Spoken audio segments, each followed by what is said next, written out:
Life Unrehearsed on CJAD 800. Brought to you by Marco Vendramini of IG Private Wealth Management. MarcoVendramini.com. And welcome back to Life Unrehearsed. My name is Matt Delvecchio, specializing in free retirement home search and senior transition support. And I'm Corey Sirota, clinical social worker and psychotherapist, specializing in grief and loss. Corey, such a fun segment with Dania and Erwin on adoption. Really, really a great story there. We have to talk about your workshop coming up next week, right? Please. For those of you who don't already know, I'm part of a initiative called Camp Erin. It's a free weekend-long bereavement camp for children ages 6 to 17. And what we've started to do with the help of the Rideau Funeral Home and the YMHA is we were offering monthly support groups. And the Rideau Funeral Home was very generous to give us some space and fund a free workshop on November 25th. From 1 to 2:30 p.m. It's on Sources Boulevard, and we would love any family who is struggling with a recent or even not recent loss in their family for the children and the caregivers to come out and do some activities, learn different strategies and techniques. We're there for you. Corey, you're a special person doing these workshops. You are truly amazing, and I've seen firsthand your work, and good for you. Corey, I have to give a shout-out to one of our most loyal listeners to Life Unrehearsed, my Auntie Ann Delvecchio. She listens to us every Sunday religiously, and she's listening. Her eyesight isn't the greatest, so she could hear well, and she's at her long-term care home in Lachine. Shout out to Auntie Anne, and shout out to all our listeners of Life Unrehearsed, whether you're listening from home or in your car. Thank you very much for listening. You are the ones that keep Corey and I motivated to try to get some engaging topics week after week, and our next guests are right in that category, Corey, aren't they? And that's why I say thank you very much to our listeners. Today's topic already, and our next one is absolutely no exception. Carole and Rachelle are dragon boat racers. They also are breast cancer survivors. This team paddles together in celebration of life to demonstrate that they can be healthy, they can be active, and live life till its fullest after breast cancer. So welcome to the show, ladies. Thank you. Thank you for having us. So I'm a bit ignorant when it comes to these kind of things in terms of I'm not even sure I know what dragon boat racing is. So can you enlighten me and maybe some others? Sure. Well, dragon boat racing, it's a sport. It's actually considered a canoe sport. There are 20 paddlers in the boat, also consisting of somebody who steers and somebody who actually drums and keeps the rhythm so that we could keep going. Mm-hmm. So that's it sort of in a nutshell in terms of what the sport is, dragon boat racing, but it's taken on many iterations. Our team, we're called the West Island Dragons, and we are a team of breast cancer survivors who paddle together during the summer and as well as to festivals. And for many of us, it's made the big difference in our lives in terms of moving forward after a cancer diagnosis and treatment. So all breast cancer survivors and your dragon boat team. When did you get started? I got started about 6 years ago. About 6 years ago, I found this advertising in the oncology department or something, a doctor's office, and I decided to call because I felt very intimidated, thought they were all athletes, and no, they're a bunch of very strong women, very willing and powerful women that want to move forward. So I joined and have no regrets. And you say very strong, and there's the physical strong, but I'm sure a lot more mentally strong. Very emotional. There's a common thread amongst these women that I've found. Every breast cancer survivor person that I have spoken to all have this common thread of really wanting to cherish life to the max, not focusing so much on breast cancer, but just staying healthy and wanting to share the sport. So, as you mentioned, Matt, I'll go with anything. I'll give you whatever name you want. Metaphorically, the moving forward. Can we talk more about that? Sure. Well, as Rachelle mentioned, we don't focus on breast cancer per se. when we're together, because we're a competitive team and we love the sport and we go to festivals and we compete, and it's a grueling sport, but it's awesome. However, it's also a safe place for us to be able to talk about breast cancer if we want to. We don't want to talk about it to our friends and families necessarily. We don't want to talk about medications and mastectomies and lumpectomies and doctor's appointments, but we can with each other, and we know it's a safe place. So that's one aspect that's been really positive for me.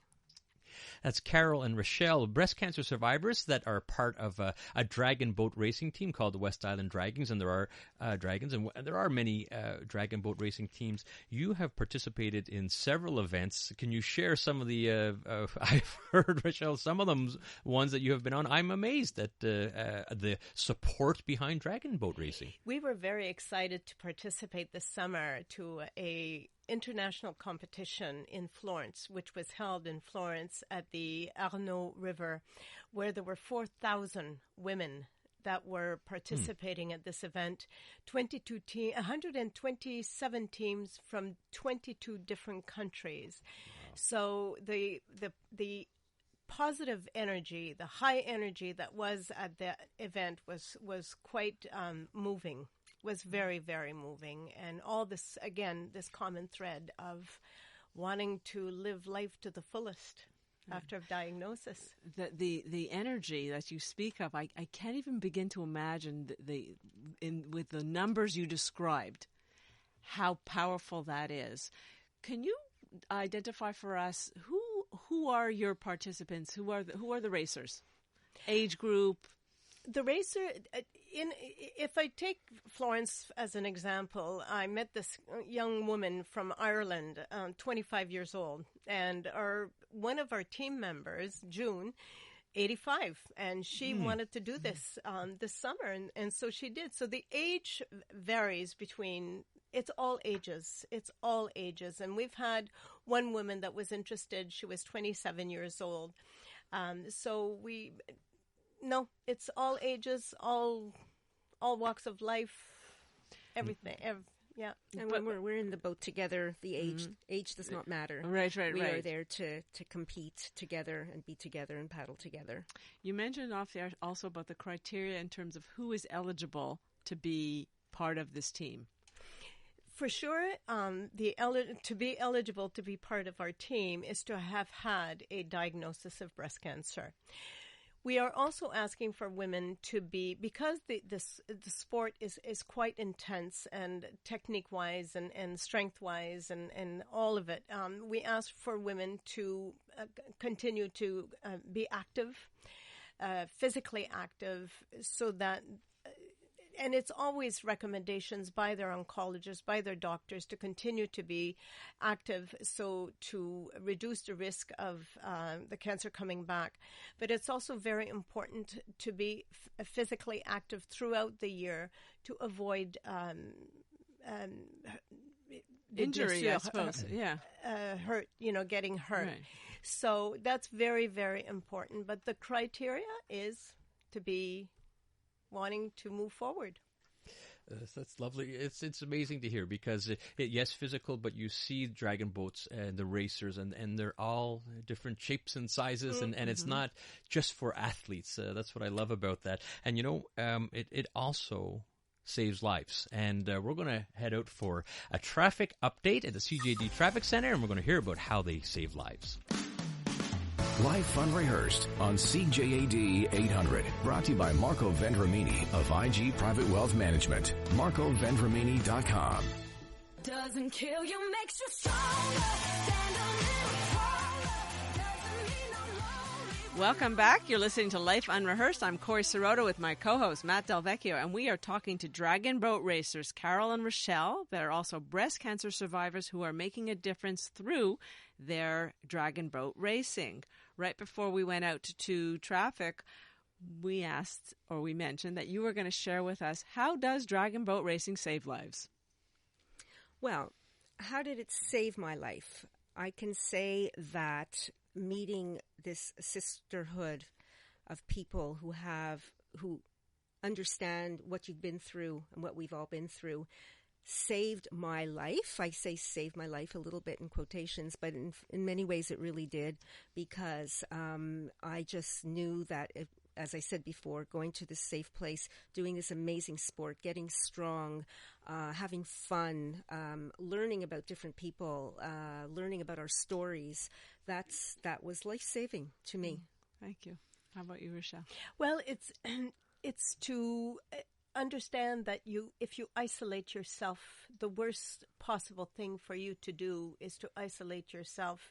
And this team is not a support group, but they certainly are there. We are all there to support each other in life and death situation, because the other obvious thing that we have in our team is that we have lost 2 teammates this year, which is very, very difficult, but it just makes us that much more determined to continue on. So we're all there for that support as well.